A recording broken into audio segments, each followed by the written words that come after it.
Nako po, ay matindi ito.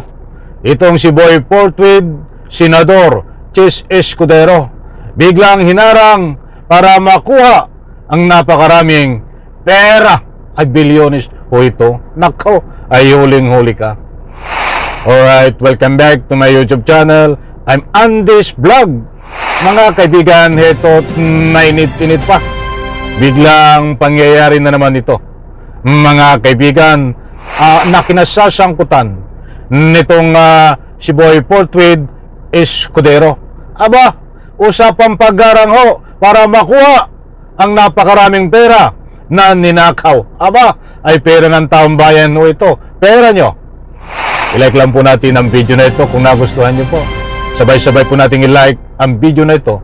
Please like and subscribe my YouTube channel. Heto na, mga kaibigan, hindi po ito fake news. Mayroon po tayong batayan. Kaya kapag mayroon po kayong pagkakataon, samahan nyo po akong panoorin hanggang dulo ang vlog na ito. Nako, magugulat ho kayo sa daming pera na ito. Paano niya ito nakuha?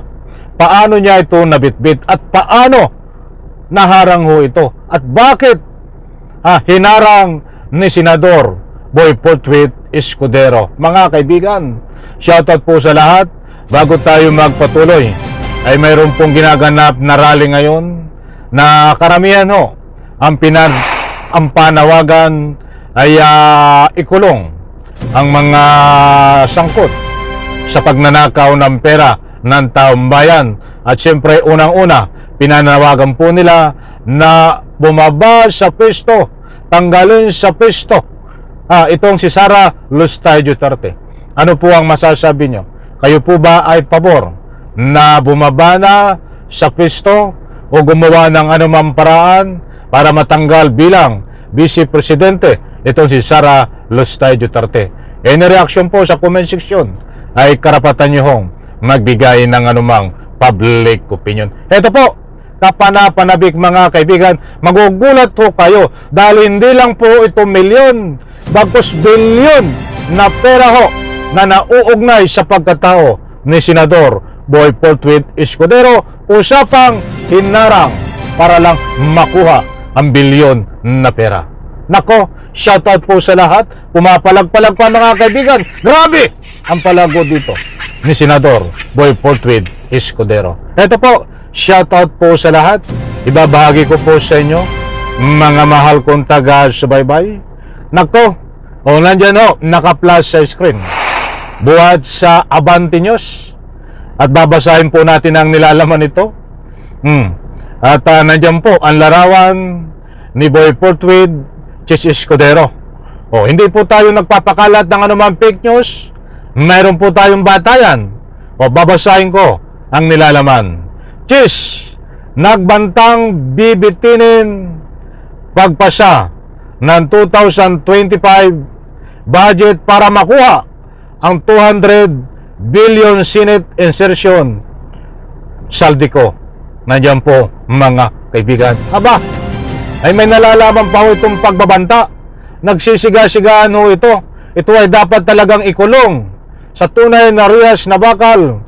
Itong si Boy Portwid Escudero, ay mantakin nyo ho, mayroon pang kasama siya na pagbabanta para lang makapagnakaw ng halagang 200 billion sa Senate insertion. Nako, ay doon pa lang sa insertion ay kumakatawan ho yan. Kaya nga ini-insert nila ng palihim para nang sa ganun, yan po ay isang way, paraan ng pagnanakaw ng pera ng taong bayan. Itutuloy po natin at sa bandang gitna ay diyan ko ibabahagi ko po sa inyo kung bakit hinarang itong si Senador Escudero. Nandito po ang katibayan. Shoutout po sa lahat. Ituloy ko buhat sa Abante News Online. Nagbanta umano si Senador Francis Escudero na bibitinin ang pagpasa ng 2005 national budget upang makuha ang 200 billion insertion ng Senado. Mga kaibigan, hindi po tayo nagpapakalat ng anumang fake news.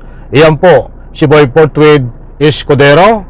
Datapwat nasabi ho natin na hinarang ang nagarang ho mismo dito ay itong si Boy Portwid Escudero, sapagkat ang gusto niya ay makuha itong 200 billion budget insertion na yan ho ay maliwanag pa sa sabaw na mainit na isang uri ng pagnanakaw ng pera ng taong bayan. Maliwanag ho, mga mahal kung taga-subaybay. Mayroon po tayo ditong nakuha na complete informasyon, kaya lang ay kukulangin ho tayo sa oras kung kailan niya po ito sinabi, mga kaibigan. Ba't ito ho lumalabas?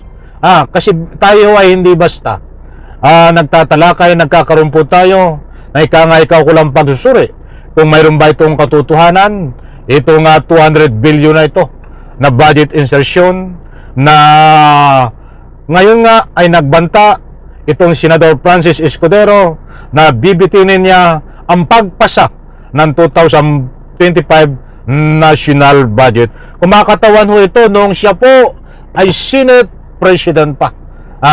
Noong siya po ay Senate President pa, ay ito po ay nagkaroon ng budget insertion na 200 billion. Kaya hindi po tayo nagpapakalat ng anumang fake news dahil ang ginawa ho dito ni Senador Escudero na pagbitin ay isang uri ng pagharang niya dito po sa ika nga po 200 billion para na sa ganon ay makuha niya, mga kaibigan. Disclaimer lang ho, hindi po ang hinarang ay si Senador Boy Portwid Escudero. Ang nagharang po mismo sa budget ay itong si Senador Escudero para na sa ganun ang purpose niya ay makuha niya ang 200 billion na budget insertion. Gumagawa po siya ng paraan para makuha niya sa pamamagitan ng pagbitin ng pagpasa. Yan po isang uri ng pagharang, mga kaibigan. Ang tanong, mga kaibigan, nakuha ba ng tuluyan nitong si Escudero ang 200 billion? Check po natin kung ilang eksakto. 200 billion Senate insertion. Yan po ba ay napasa kamay ni Senador Boy Portwid Escudero? Katulad ng unang nasabi ko ho, abangan po sa next vlog po natin ang kabuwang detalye nito dahil nagkakaroon po tayo ng masusing pagsusuri at nang sa ganon hindi po tayo makabiktima at hindi kayo mabiktima ng anumang fake news. Mga kaibigan, and reaction, yan po sa comment section. Inaanyayahan ko po kayo magbigay ng anumang public opinion. Nako, kaabang-abang ho ito dahil malapit na ho ang December 15 dahil itong si Senador Escudero, Bong Revilla, Jingay Estrada, Nancy Binay at itong si alias Boydila Villanueva ayon po sa ombudsman ay lalabasan po ito ng arrest warrant dito po sa kinasasangkutan nila na pagnanakaw ng pera ng taong bayan. Nako, ay matindi ho, di ba? O abangan po natin, kaabang-abang ho ito. Malapit na po yan. At nako ho, ay iilan na ang matitira ng mga senador. Ay lahat tayo papunta na ho sa kulungan. Good luck na lang sa inyo diyan sa kulungan dahil desidido po ang ating pamahalaan na talagang ikulong itong mga sangkot sa pagnanakaw ng pera ng taong bayan. Muli po, maliwanag po dito na si mismong nagharang ay si Escudero para na sa ganon makapagnakaw siya ng pera ng taong bayan. Nandiyan po ang katotohanan, ebidensya, ipinaliwanag ko po sa inyo. Abangan po ang parto nito. Maraming salamat, pagpalain po tayo lahat. Bye-bye. Palapakan.